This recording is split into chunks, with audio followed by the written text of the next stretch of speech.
நத்தமிழோதி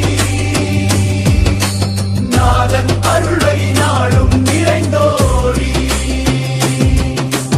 அம்பிகையும் முனிவோடு பின்தொடர அத்தமுறை குறி சிவபெருமான் சேர பழமி என்ற மந்திர வாக்கினாலே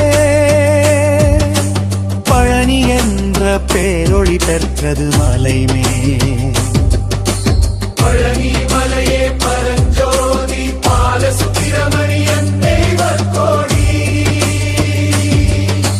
நக்கீர நாவிலே நத்தமிழோதி நாதன் அருளை நாளும் நிறைந்தோடி